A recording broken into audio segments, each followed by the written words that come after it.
have in this field, we have 100 athletes from 66 countries. We have the top 4 from Atlanta 4 years ago.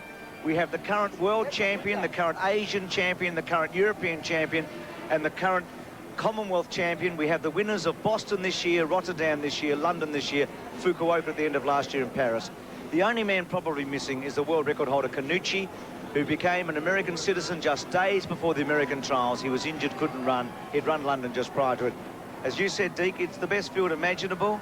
And if there was, it's very hard to pick a favourite. Pinto's the fastest man in the race at 2:06 and 36. He broke the European record when he won London this year. But it is such a lineup.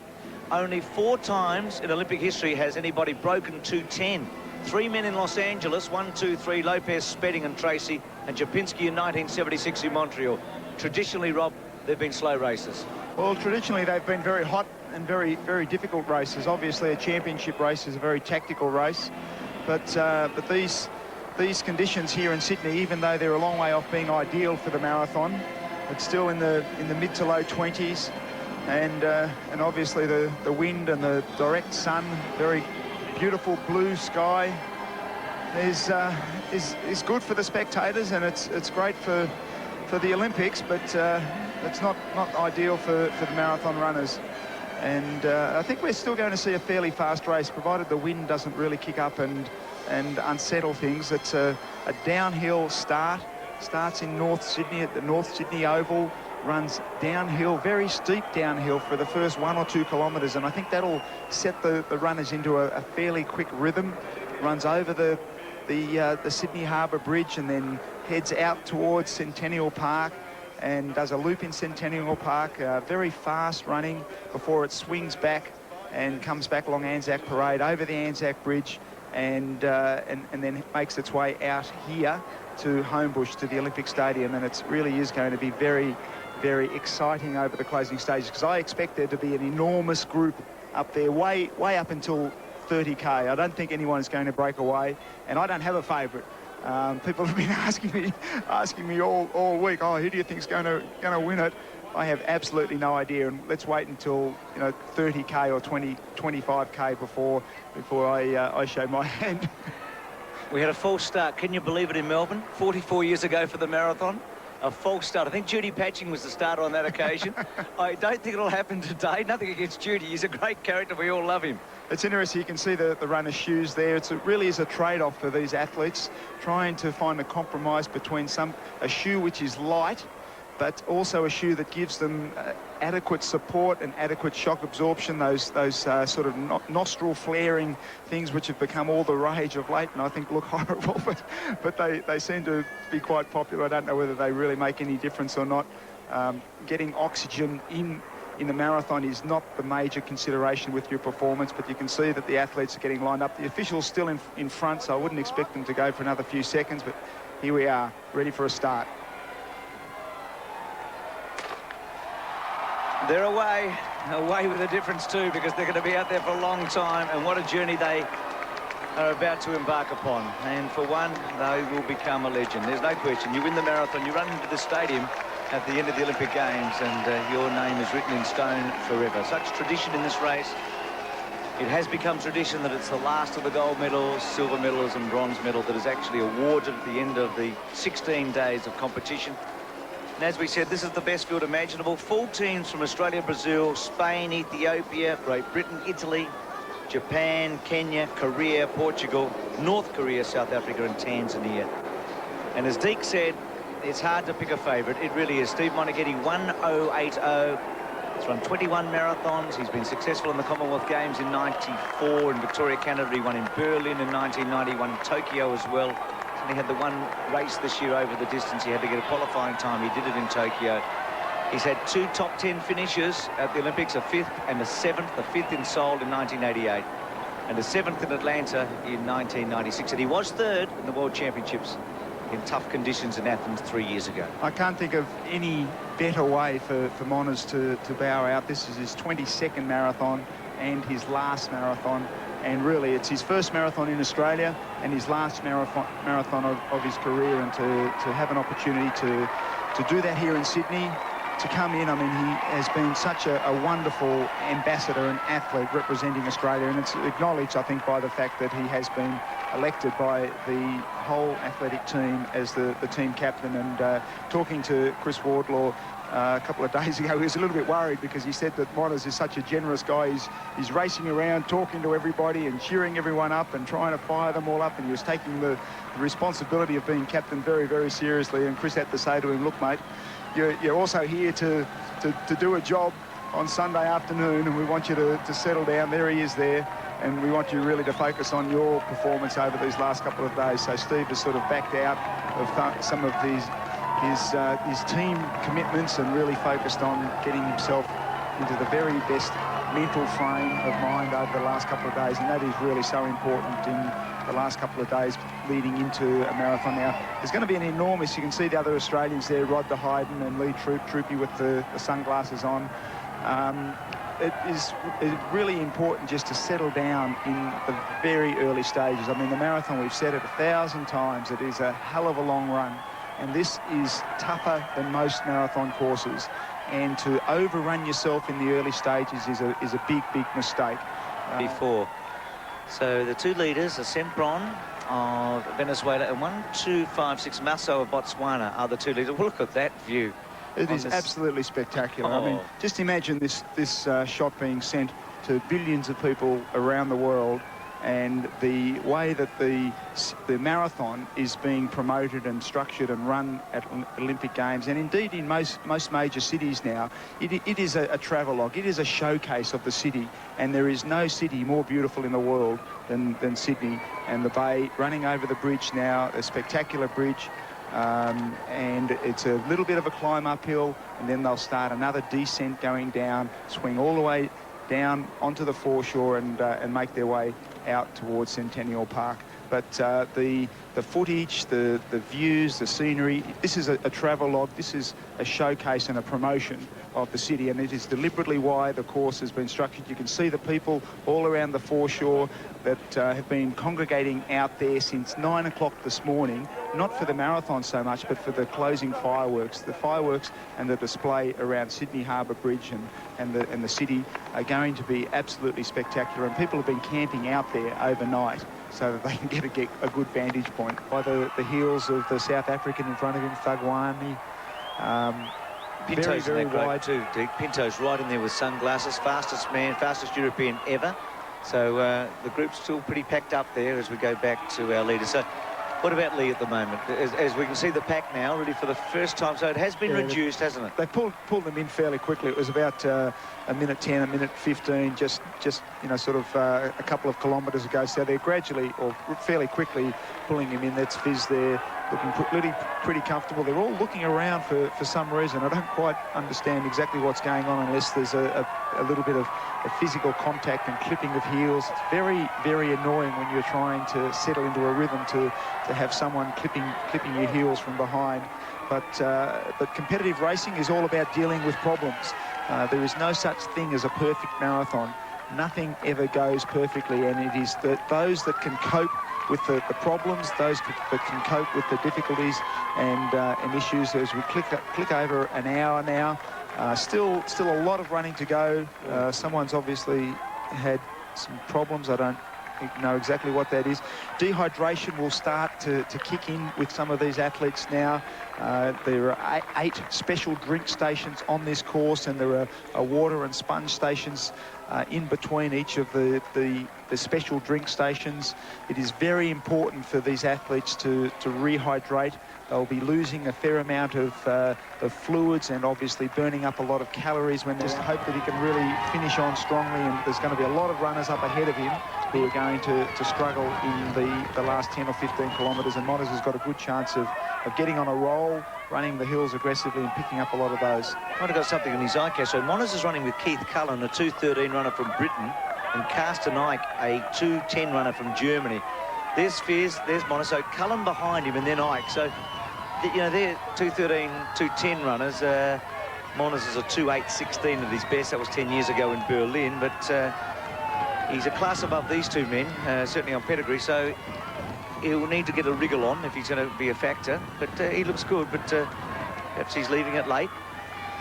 Well, I think he's running reasonably conservatively. I was talking to him a little while ago, a week or so ago, and he was saying that he'd had a few problems with his quads, and they'd been a bit sore after training and a bit stiff, and he wasn't overly confident.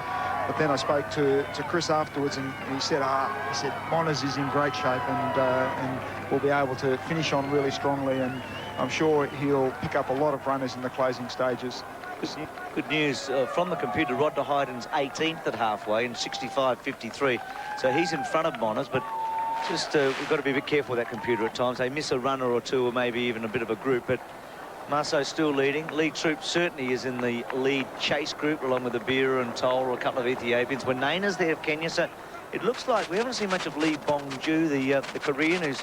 I think he's up there. I think he's up there in that lead group. So it looks like the three medalists, it was the closest finish in history, Olympic history 4 years ago, are in this lead group. So they've come back in good form. Well, this is at 30k and having a pretty good second half of the race. He's improving his position. Still looks reasonable, doesn't he? And can he pick a few more off? He can't get amongst the medals at this point. I mean, it would take a miracle because, as you said before, Dick, we've got too many good runners up front. Not all of them will collapse, but must be feeling all right about himself at his last race, his last big event, first marathon ever in Australia, his 22nd marathon. Made his debut 14 years ago at the Commonwealth Games when you won the gold medal. Beat a Canadian on that occasion, and Monas came in third place.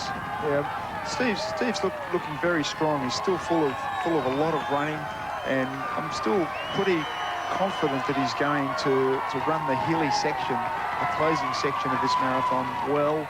And a lot of the runners that have gone out with that lead group that we saw earlier on are starting to struggle. They really, you can see the pain etched in some of their faces. Their form is starting to fall apart. And as they hit the hills, this is the lead. Is this the lead group? Yes, here? It is. Yeah. As they hit the hills, their form will really struggle. And if Steve can just maintain that strength, we know that Steve is a strength runner. And he's got that ability, he's got that confidence to be able to finish on strongly. And here we are back with the lead group of 4, 2 Ethiopians, a Kenyan, and an Englishman. Welsh, actually, for Great Britain. Welsh is. John Brown, Welshman for Great Britain. He's running great. He certainly is. No Brits won it, no Kenyans won it. The Ethiopians must have thought it was easy when Bakila won in 60 and 64 and Mumawaldi won in 68. They won 3 in a row, but they haven't won one since either. They're hard to get. They're really hard to get, but, well... Well, they've had some great marathon runners, though, with the likes of Steve Jones, who never really replicated the form that he... Welsh too, wasn't he? He was, yep. Lives in America now, but guys are good. I mean, it's very, very hard to pick a winner. It's... You know, it'll change quite dramatically. A move will be made. The form of these runners looks so smooth and so efficient and so energy conservative at the moment, but a move will be made, and almost within a stride or two, their form will change and they'll really start to struggle. You outkicked Lopez and Salazar in 93. They were quicker at 10K. Does 10K form matter for anything at this point, that your ability to have a faster 10K time than the other man? Oh, definitely. A lot of it comes down to the sort of tactics that are employed in the closing stages. I mean, the only way I was able to outkick those guys was because I gradually wound it up over about the last couple of kilometres and just got quicker and quicker and quicker. If you leave it, if you just jog till the last couple of hundred metres, obviously the leg speed is going to make all the difference. And Monas, he's got past Castro and Ramallah. Now, were they in front of? They were in front of him, Deke. They were 14th at 35k. Steve right now is probably about 12th position. He's probably in about 12th place. Well, I think he's going to run himself well and truly into the top 10, and don't be surprised how far into the top 10 he goes, because he's looking very, very good. He's run a great, wonderfully judged race. Well, I remember in the Atlanta tunnel afterwards, when you met him when he finished 7th, he said, "I've got you, Deke." He said, "I've finished 5th and 7th. You'll finish 5th and 8th." But you said, "But I've got 3 top 10s, Monas. You've only got 2." So Deke, he might be out to get you in his last race. Well, good luck to him. I'd love to be able to see him finish it off. Do you remember that day? No, I don't. Oh, you were with he's had a great career. And look, you know, Steve has been so good for marathon running. He's been so good for track and field, and he's been so good for sport. And of course, Ballarat Ballarat wouldn't be the same without Monas, and no one deserves to finish off a wonderful career like Monas does here in Sydney. He's trying to run down a bronze medal position. Looking pretty strong. He's looking as though he's holding his form. He just really has to try to run as conservatively as he possibly can to the finish now. 5K out, we've been told Steve Moneghetti is 14th place. So 2.5, 3.5 minutes behind the leaders. 3.5 minutes behind the leaders. Well, 3 have become 2, haven't they? Yep, it's really down to Ethiopia and Kenya. And Turgat and Gebrselassie and all of that all over again. The Kenyans have won the 800, rather the 1500 and the steeple. The Ethiopians have won the 5, the 10 and the women's 10. So they've had a great Olympics, both of these wonderful East African countries.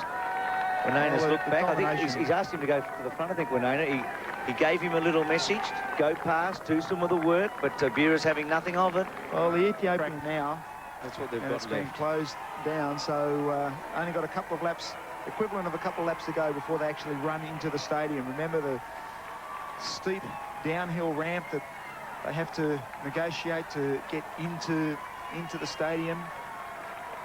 But so Abera leading. We've been told that Lee Troop is back in 66th place, so he's had a real battle. We still don't have Monas split at 40k, unfortunately, but Abera so close now, probably within about 600 metres of the stadium entrance. Then he runs up the straight, there's the stadium, and around with a huge crowd here watching it on the big screens.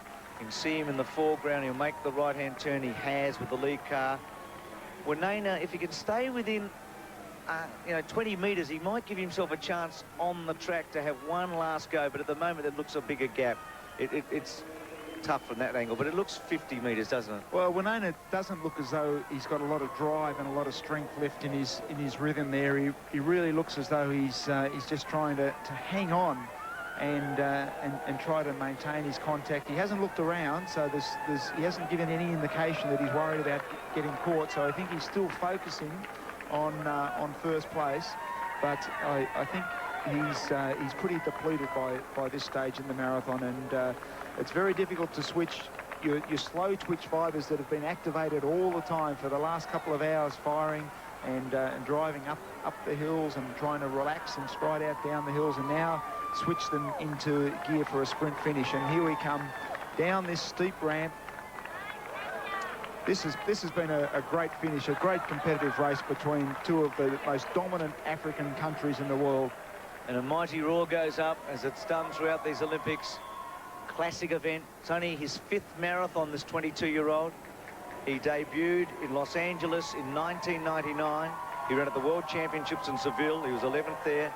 He won in Fukuoka by 1 second last year and had the same time as Lagat in the Boston Marathon earlier this year. So it's his 5th marathon in about a year and a half, and he's about to enjoy an experience that every long-distance runner has dreamt of. It's one of the great thrills in athletic life, is to come in to a jam-packed stadium with a comfortable lead, to be able to run strongly, but knowing that you've actually won. Wanaina's in the stadium now, so he's about 90 metres behind him, 1 lap to go. I can't see that there's any way that he's going to catch him. Wanaina working hard. I think he's by now quite happy to settle for the silver. But this really is one of the greatest thrills an athlete can experience in their life after running 42 kilometres. It's Tola who has battled up there, who did so much work in the closing stages for his Ethiopian countryman, Abera, who's going to take the gold medal down the back straight. A little over 200 metres to go. The crowd cheering him on, flashes going off all around the stadium. Third man's in the stadium, so we've got 3 on the same lap, basically. 1 Ethiopian, a Kenyan, and then another Ethiopian. 4th man, John Brown's in the stadium. 4 in at the one time. Monas was 11th, we're told, after 40k. But here comes Abera. Well, Ethiopia first won the marathon 40 years ago with the BB Bakila in Rome. He came back 4 years later with shoes on in Tokyo. Mawaldi won it in 68. They haven't won one since. But here in Sydney, they've won the 5, they've won the 10 with Gezahegne, and they've won the marathon with Abera. What an Olympics for Ethiopia and for this young man at 22 years of age. Unbelievable, great performance, great closing stages. Abera, 22 years of age. And Wanena third 4 years ago. Kenya's now won 3 medals in Olympic marathon history, and this man has 2 of them, a third and a second today. He's got a bronze and he's got a silver today. Ran a great race, very, very strong, aggressive, surged the hills, broke up that large lead group that we saw up there for so much of the race, and absolutely thrilled with his silver medal. They were first and third in the 10,000 with Gezahegne and Mezgabu, the Ethiopians, and they're going to be first and third in the marathon because Tola's coming home for third place just in front of John Brown. He is doing it hard, isn't he? He can hardly raise his legs, Tola. He worked for Abera. He did the work for him, and then he sent him on his way when Wanena got away. He said, it's your turn, and he gets the bronze. So Ethiopia won 3, and the Brits, there's the winner, Abera. And John Brown now finishes for Britain in 4th place. Great run by John Brown, too. I mean, certainly was not in the top 15 or 20 runners coming into this race on paper. Didn't have the form, didn't have the pedigree, didn't have the performances, but has been able to come out here and was hanging on a grim death to the Africans for as long as he possibly could. Once he lost contact, he didn't lose it. There's Leone's form. Leone's 5th, the Italian. He's in 5th place. Fizz is in the stadium. He's in 6th place. So some great names are coming in now. Leone, who's won a New York Marathon 4 years ago. The Italians have a very good tradition. Bordin and Pizzolato, who you had great races against in the 80s, and Leone has had a terrific run for 5th place. Never really looked at medal chance in the last 10K, did he? No, he dropped off early and was really running for that good top 10 finish. But that's a great performance. Very, very tough in the closing stages, and just to continue to hold your form over that last 5 or 6 kilometres after going out aggressively with that lead group is a great performance. So it's interesting, they're into the 2:12s now. Still only 4 men in Olympic history have broken 2:10. There's Ouada. Now he's the Frenchman, and he's currently in 8th position. 8th place because in front of him is El Muiz and Fizz. So, and I reckon Moniz is going to come in very soon. Here's Fizz, 6th place. He was 4th in Atlanta. He's been a world and European champion. He's the top Spaniard. The other one, Anton, who's won the world championship the last 2 years, or the last twice, has missed out. So Fizz 4th 4 years ago and in 6th place today. Well, the crowd are going to give Moniz one of the greatest send-offs when he comes in. We expect him to come in any moment. It will be a great way to finish off a wonderful career.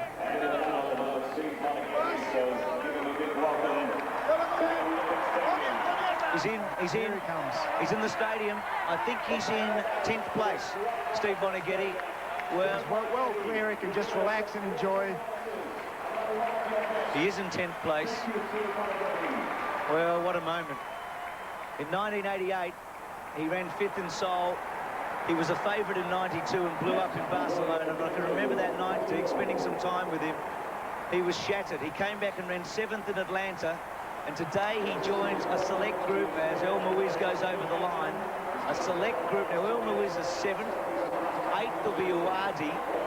9th will be Chimasui. And 10th will be Moniz. Lismont of Belgium ran in the first 10 on 3 occasions. You were in the first 10 on 3 occasions. There may be one other, but I think only 3 or 4 athletes in Olympic history have been in the top 10 at 3 separate marathons. You can see the elation, the satisfaction, the pride on Steve's face as he runs the last 200 metres of his marathon career. A great career, a career that's spanned 2 decades. Wonderful ambassador, wonderful role model for distance running. Well, what moments he's had in his life. The boy from Ballarat, there's Tanya, his wife. They just had another little bub, and there she is with the 3 daughters, and they're waiting for Steve. What a life he's had. And Moniz, I reckon this is his proudest moment. At home, in front of the Aussies, in the top 10. Good on you, Steve. Great performance, great career. Absolutely. So Steve Monaghetti, the captain of the Australian athletics team, has finished with a mighty run. How strong was he over the last half of that race? He's going to find Tanya in a moment. So the first, second and third, Abera, Ethiopia, 2:10.11. Wanena, Kenya, 2:10.31. And Tola, Ethiopia, 2:11.10. They were first, second and third. Mona's time in 10th place, 2:14.50. Laura and Emma, his daughters, along with Tanya, his wife. It would all be spilling out now, wouldn't it? The emotion of it all. Well, it's been a great career. So much dedication. The marathon is so hard, not only on your body, which Steve has started to have a few problems with, but on the family, the commitment, the time away, the training. Well, I think he'll have a word or two to say to Pat Wells. Here's Steve Monaghetti with Pat. I had all these questions ready. I think I'm just as emotional as the family. This is amazing. Tanya said to me about 15 or 20 minutes ago, how's he going? She's been on the mobile phone checking your progress. I said, I think he's into 10. You are 10. It was great. I passed Antonio Pinto, who's a great runner. I didn't realise I was into 10th. I had no idea, but gee, I enjoyed that last lap, I can tell you. It was just great to be. It's probably, I feel okay, so at least I could really enjoy it. So it's special. It's a great way to finish. Your farewell, you said you were going to cry. I don't know whether joy or sadness. Well, yeah, I'm happy just to, it was tough. Obviously, I was having a bit of trouble early and just came through really well, so I'm really happy that I could hold it together so well. So, Ballarat, Victoria, Australia, it's been a hell of a ride. I've loved every minute of it. It's all over. Steve Monaghetti, over and out. You're a legend. Thanks, 3 mate. top 10s in marathon, Olympic marathons. Sensational. I've Mate, enjoyed the ride, congratulations. mate. It's Thanks, been Pat. fantastic. Thanks, Terrific. Steve. Thank you. Woo-hoo! In a similar position, his time is ticking over to about 2:17.40, 2:17.50. He has had a terrific run here today. Oh, he's running very well. Very similar to what he did in the host city marathon, finishing off very, very strongly. So great run by Rod de Hayden, about 2:18.03, and we think in about 22nd position. Steve Monaghetti was 10th. It was Ethiopia gold, Kenya silver, and Ethiopia bronze in the men's